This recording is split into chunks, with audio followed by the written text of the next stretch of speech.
Hello and happy, glorious Monday. Oh my goodness, this is a very exciting week. And with it being the first day of the week, we've got a beautiful opportunity to make some decisions and commitments about how we are going to stand up, rise up, and make those greatest ripples of impact that only you and I were born to make. You know, it really brought to mind something yesterday when I was celebrating 19 years in business. And we were driving up to Manchester to go and see a couple of the kids and grandkids. And I spent most of the journey in complete reflection. And it all started from a post that I saw on Facebook that had a picture of a star. And the post was all about, a star-shaped shape fitting in a square hole. And it really got me thinking, like, how many of us have been through life and at some time felt like that star that's been squeezed into a square-shaped hole. And looking back, I remember feeling like that at school. That was the first time I remember really feeling like I was different. And I remember my art teacher, she told me that I'd never make it as an artist. Now, bearing in mind, like, that's what I wanted to be. I loved art. I wanted to become an artist. And she really put that dampener on my dreams of being an artist. I don't know if you had a teacher like that, but Mrs. Jones, I will always remember her. Anyway, she told me I was too commercial, that I would never make it, that I'd never be an artist. And so I rejected my artistic creativity. And instead, because she said I was commercial, I thought, okay, well, if I'm going to be commercial, then I must be good at marketing and advertising. So I literally squashed my creativity to fit into a marketing and advertising career, which, I enjoyed my career, but I definitely felt like there was always something that was missing or something bigger. I don't know if you've ever felt like that, but like you've aimed for something. And then you get there and it's like, this is not what I thought it would be.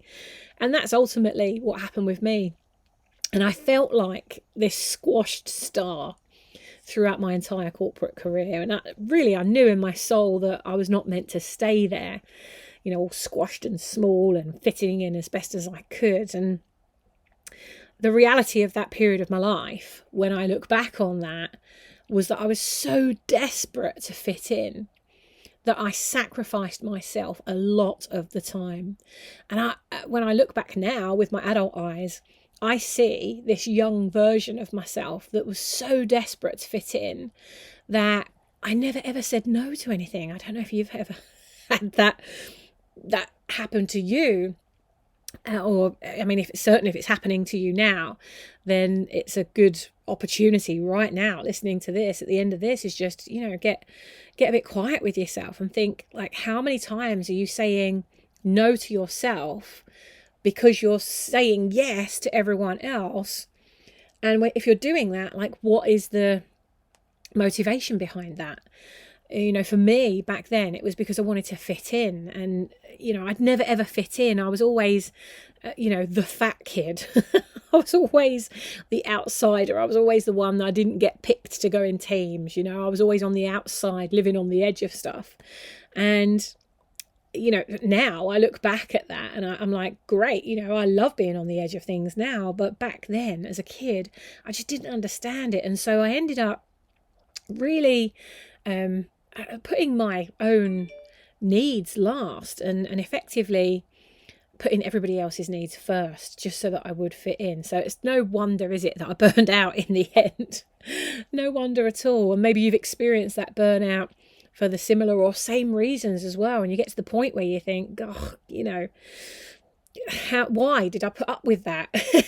With your adult eyes on, it's so easy to look back at it, isn't it? And be able to judge it from this period of being an adult. But at the time when you're in it and you're experiencing all the emotions that come with it as well, it's not easy to see. And as I look back on that time, I also realised that things were not at all easy. And there were a couple of things that really come to mind most. And the first is that things just kept going wrong. I don't know if you've experienced that. Like, no matter how hard you try or how hard you work, it just feels like you're on a hamster wheel. Doesn't feel like it's going any further. Doesn't feel like it's going forward. And that really was happening a lot. And I started questioning it, but I didn't have my intuition. I hadn't tuned all of that stuff in at that point. And obviously with my adult eyes on, I can look back and go, yeah, if something's not easy, then I've got to question that. Why, it should be easier than this. What is it that is making this so long? Or what is it that's causing such a kind of black hole of time being sucked away and not getting a result at all? And then there's the other part where I was made redundant 2 Christmases in a row. And after being the last one in, which meant I was the first one out each time, 2 years in a row, I spiraled into, now I would call it a lack mindset, but back then I felt like I was a little bit depressed, to be honest, and I'd never suffered with depression. So this was a whole new experience for me. But my mindset back then, when I think about it, really was, why does this keep happening to me? And I just didn't get it, that the universe totally had my back and it was creating a space for me to break free from that square box, knowing that, a star shape is not going to fit too good in a square box. And the universe was like, come on, Sammy, come on, get your star out, polish it. It's time to shine brightly. But I didn't understand that at the time. I just felt like, why does this keep happening to me? Why me? And I really didn't understand anything about signs or intuition back then. But it was only when my gut instinct started to really scream at me the 3rd year, and I could see it coming. I could, because in the industry that I was in the design industry, especially in the hotel and catering industry, which I was doing a lot of design work for bars and restaurants. And of course, they get really, really busy in the lead up to Christmas and Mother's Day and Easter and all the big days. But then you work really hard up to Christmas, and I mean you're creating things in July for Christmas. It's like Christmas is over by August, September.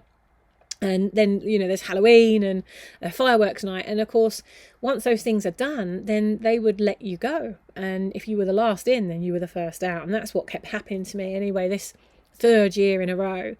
I remember just thinking to myself, oh God, this is going to happen again. It's going to happen again. And I could really see it. My intuition was, kept like prodding me. And then it finally clicked. And I thought, oh, this isn't happening to me. This is happening for me. And maybe you've got some stuff that's happening right now, that's happening to you or around you. And if we just stop to take a little bit of notice, and we go inside ourselves, into our hearts, it's then, instead of looking on the outside for the answers, it's then that you really start to get it. And that's what happened for me. I stopped long enough to actually realise that this was happening for me rather than it happening to me. And absolutely everything at that point was pointed in the direction of me starting my own business. Now, I was scared shitless. I knew nothing about starting a business. And I remember laying awake that night, staring at the ceiling, thinking, what the fuck am I doing? But everything just felt right, I don't know if you've ever had that experience where, it all felt right. Like all the signs were pointing towards you doing something, but everybody else was in their own fear, I guess, and in protection mode of you. Maybe they were saying, but don't do it, it's not safe, or but what if it all goes wrong? And if you give them that time to be able to talk you out of it, which I've let happen quite a few times in the early days, then I probably would have just made the decision to stay at work, stay working for somebody else. But I think because I didn't consult anybody else, I just laid in bed that night staring at the ceiling, and I thought, what, this just feels right. And I went into work the next day and said, I'm done. And that was the 5th of December 2002. Yeah, freaking 19 years ago yesterday. And just imagine, right, this is what I was pondering on yesterday when I was in the car. Just imagine if I hadn't followed what I now know was my intuition. Imagine if I'd been too scared of the unknown to say yes to myself and put my own soul first for once. Imagine if I'd have gone back to work and lived what I can now see would have been an unfulfilled, squashed little life. It would have been filled with something. It wouldn't have been joy. It would have been resentment. It had been filled with what ifs. And I know for sure that my life would have been filled with regrets. And imagine if I hadn't have gone to that business startup seminar and seen the quote on screen, individually we are one drop, together we are an ocean. I would never have built all my businesses. I wouldn't have travelled the world. I wouldn't have supported thousands of business owners all over the world along the way. Like, it just wouldn't have happened. I wouldn't have developed the One Drop jewellery range with my mum. One Drop movement would never have become a thing. I would never have gone into business always focused on collaboration, and I think that's why my businesses have all grown like really well, because the first thing I do is I think about collaboration. As soon as I have an idea, it's like, well, who can I collaborate with to make this come to life? And so I know that if I hadn't have made that decision 19 years ago, that every area of my life would now be so completely different. And I bet that when you join the dots going backwards, that you will see a pattern, just as like I took the time yesterday to just look back over the last 19 years of my career. And I can just see that everything was leading me to this moment. Totally everything was leading me to this moment. And there's so many times that I could have said, oh my God, this is too hard. I'm not going to do it. In fact, there are times, there are plenty of times where I thought, fuck this. Oh my God, I don't know if I want to stay in business, but then on the other side of that, I'm sat here now just thinking of all the joy that being in business and all the people that I've met along the way. Like, so many things have happened that I'm so incredibly proud of. People that I've supported, and I see them flourishing now, and they might not be clients anymore, but I see that as a compliment because they've graduated, off they go, they're out in the world, they're doing these most amazing things. And so as I reflect and celebrate my 19th anniversary in the world of business and entrepreneurship, I'm just thinking about, like, what one piece of advice would I go back and give my 26-year-old self back then? That naive, wet behind the ears, fresh-faced Sammy laying there, 26 years old, staring at the ceiling in the early hours of December the 5th, 2002. And I just think, what would I say? And one really clear thing comes to mind, and I thought that it might be something that could, really maybe prompt something for you. And maybe this wasn't just a reminder for me, but it was a reminder for you as well. And here's what I would say. I would say, Sammy, when you get truly quiet and you go inside for the answers, if there is any part of your spirit that is calling you to rise higher, to reach further and shine brighter, do it. Don't wait for permission. Don't wait for the naysayers to give you all the reasons why you can't do it. Don't judge the feeling. Don't judge the idea. Don't judge the calling. Just do it. When you follow your calling, the universe will always have your back, and it will have your back every step of the way. And I believe that message isn't just for me, it's for you as well. And gosh, I'm so freaking grateful for all the good, the bad, and sometimes massively expensive lessons that I've learned along my business growth journey. I'm sure you've met a few of those along the way. And I may not have enjoyed all of the lessons that I've learned along the way, but for me, I kind of feel like it was a necessary part of my journey because, now I can save all my members from learning all of those hard experiences the long, hard way like I did. I'm watching my members and my clients achieve in 3 to 6 months what took me freaking years to master.